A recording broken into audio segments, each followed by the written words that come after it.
Hi, friends. Okay, it's getting down to the hour. It's almost Shavuos.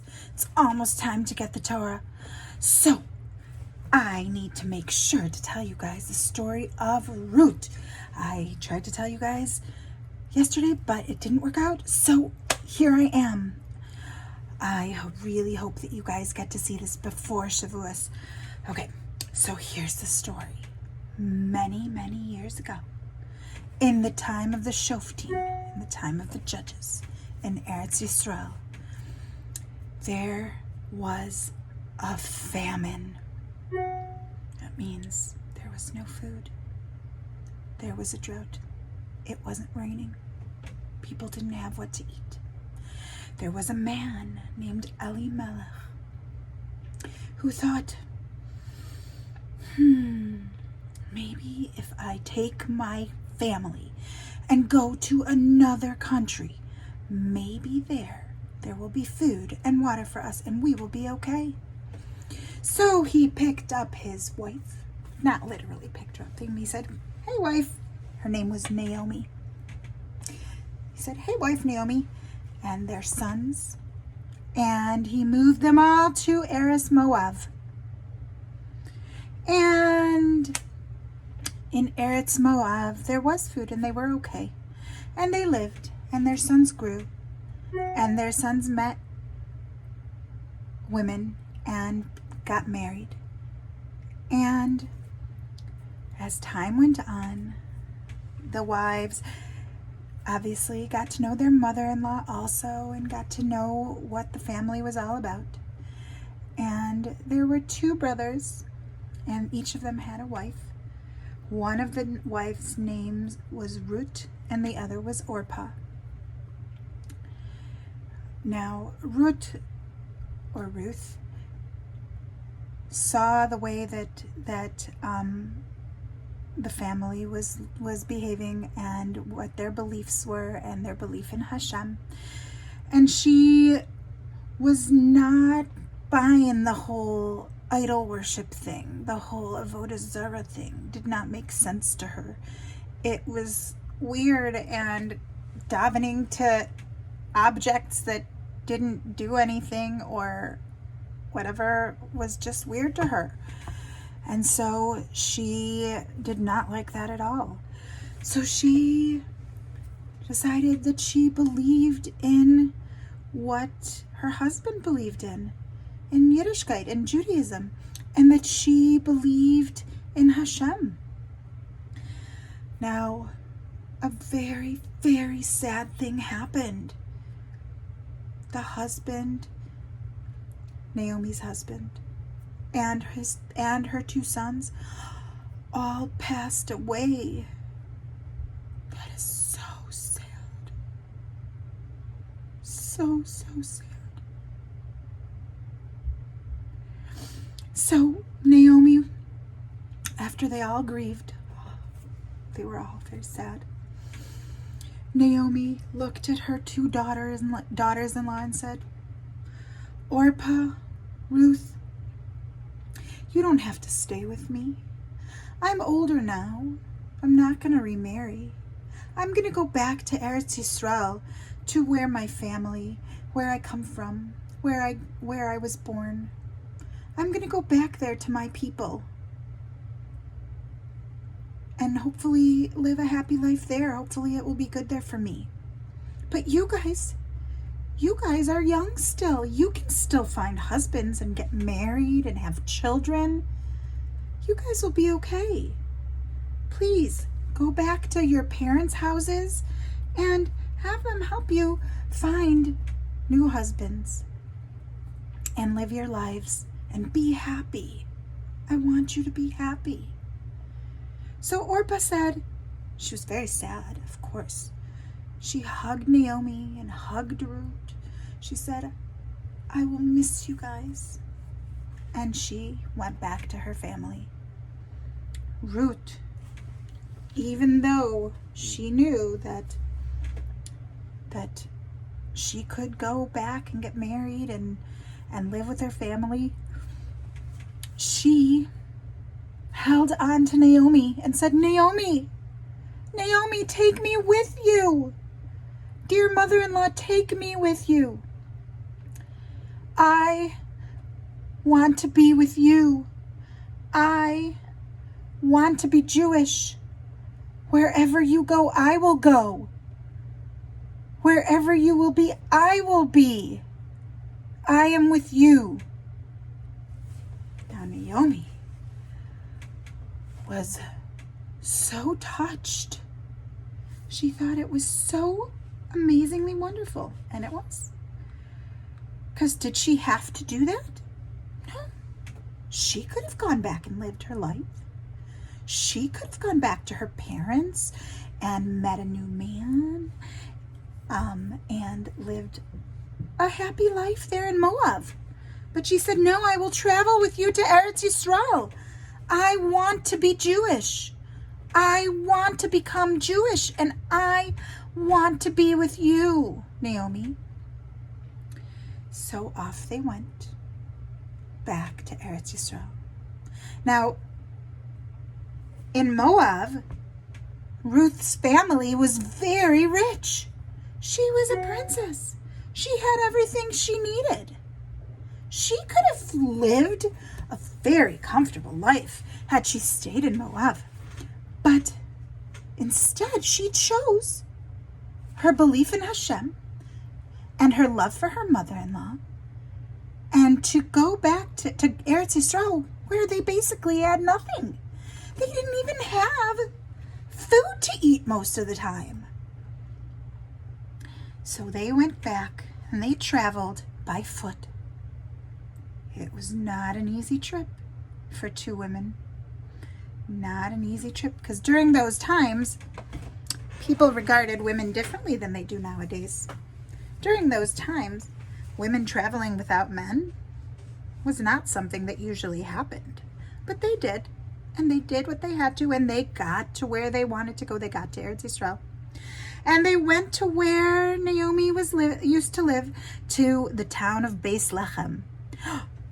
Who was buried in Beis Lechem? This is total side note. Who is buried there? Does anybody remember? She was buried by the side of the road.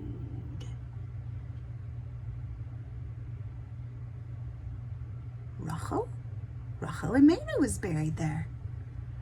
Anyway, that was just a side note.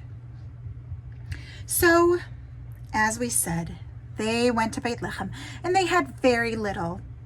They were hungry a lot of the time. So one day, while they were there, Ruth said to Naomi, I'm going to go to the fields and try and see if there's anything for us to eat. I'm going to go there and see what I can do. So she went to the fields.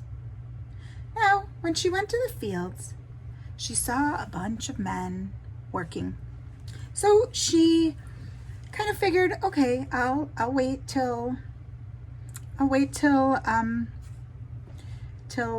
they're done working and see if there's anything for me to eat.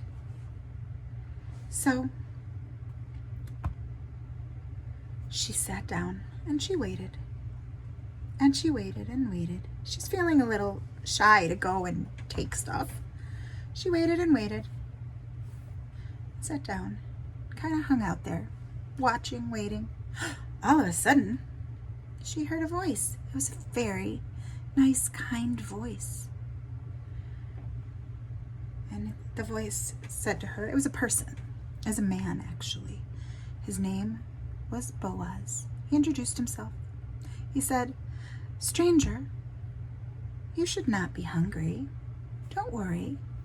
You can go gather some corn over there at the edge of the field. It's okay. Don't worry. That's left there. It's called paya. It's for strangers that need food or people that don't have money.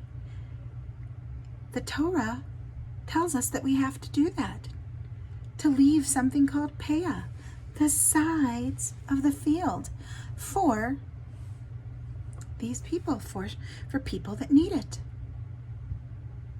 So Boaz said, go get some food.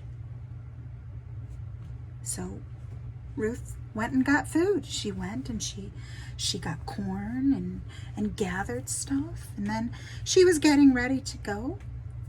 And she was happy that she had some corn and stuff. And she said, and then he came to her and Boaz said, you should not leave yet. Wait. You didn't go and get some leket.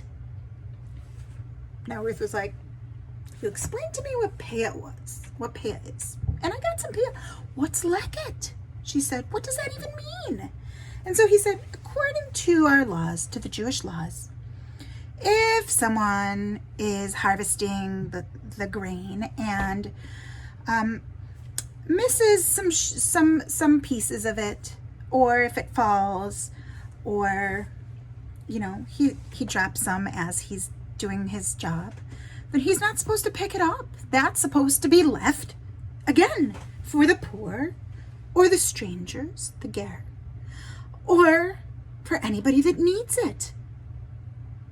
So she thanked him again and went off to get some leket. So she gathered, and now she had corn and she had, I think, wheat or other grain as well. And she was getting ready to go. She was holding on to it. And as she was about to go, Boaz came up to her again. Now, Boaz thought she was kind of cute. He thought she was a very pretty lady. And he was starting to really like her, and he wanted to know more about her. But it was not proper for him to start asking her all sorts of personal questions. Not at that time. That was definitely not something that was done. That was not tznius at that time at all. Nowadays, people ask each other more personal questions. But back then, that was not tznius at all. So he went up to her again and he said, you got some payah, I see. That's awesome. You got some shichacha, I see, and that's awesome too. But you know what you didn't get? And you have to get it before you go. You should definitely go get some of this. It's called shichacha. Now, Ruth said, I understand that payah is what's left on the sides for the stranger or the poor. And I understand that leket is what falls when the people are harvesting the stuff. What in tarnations? She probably didn't say tarnations. What is shichacha? Now, I think, I'm not 100% sure, but I'm pretty sure that shichacha comes from the word lishkoach, which means to forget. It's the forgotten sheaves, the forgotten wheat, the forgotten grain.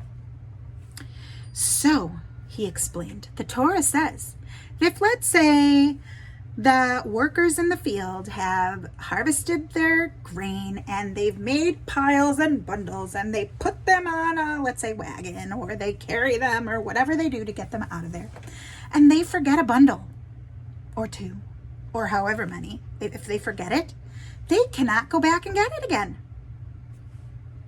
because they forgot it. So if they forgot it, then that's left for the, you guessed it, the stranger or the poor or whoever needs it. Now, when Ruth heard that, she was amazed. She's like, wow, the Torah really provides for the strangers and the poor. This Jewish religion, this Hashem, really cares about everybody, even the strangers and the poor, people that don't have anything. Hashem still takes care of them and made sure in his Torah to make sure that the Jewish people take care of each other and love each other and treat people with respect and kindness. So off she went to get shichacha. Now she could almost not carry the stuff. It was so much stuff. It was more stuff than they could eat in one day for sure. They were going to be okay for a while. How amazingly awesome is that? They had enough food for a while.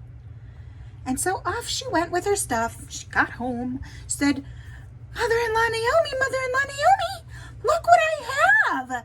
And the mother-in-law Naomi said, wow, Ruth, you brought so much stuff. How amazing.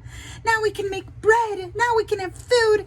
Now our bellies will be full and we won't be starving. How amazing. Where did you get this?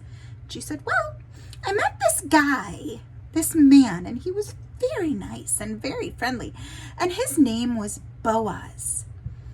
And I think Boaz might have been the owner of the field, but I'm not sure. And she goes, oh, Boaz, I've heard of him. That's what Naomi. That's what mother-in-law Naomi said. More Naomi, if you're watching this, I'm sorry. You were not in the Ruth story, but I got confused. Anyway, so the mother-in-law said, I've heard of him, and yes, he is a landowner. He is actually very wealthy, and he does not have a wife. Ooh la la. And little did they know that at that time, Boaz was wondering how he could see Ruth again. So he started inquiring. He started asking questions about her around town. Not to her specifically, because that wouldn't be tznius, but like going to the shadchan, who's the person that does the matchmaking, asking people who might know. And he found out that she was living with her mother-in-law and that she was a widow. That means that her husband had passed away. So he was very sad for her, of course, but then he thought, oh, what such good fortune. I can maybe marry her myself. So off he went to make sure that he could possibly get acquainted with her and marry her. And they ended up getting married. What a simcha, mazel tov. That's so amazing. Congratulations to them. Mazel tov. And you want to know what the coolest part is? Well, the whole thing was pretty cool. But she ended up being was she the great-grandmother? Let me just double check. I don't want to give you the wrong information here. She ended up being the great-grandmother of none other than David HaMelech. David, the king of Israel. Because she and Boaz had children. And one of the children that they had, his name was Obed. And then Obed had a son named Yishai. And then Yishai had a son named David, who became the king of the Jewish people. And that, my friends, is the story of Ruth. And one of the reasons that we learn this story during Shavuos is because it's Chag HaKatzir. It's the holiday of the harvest, right? And this talks about harvest. This happened during that time, during harvest time. And there are other reasons as well, but that's enough for this story.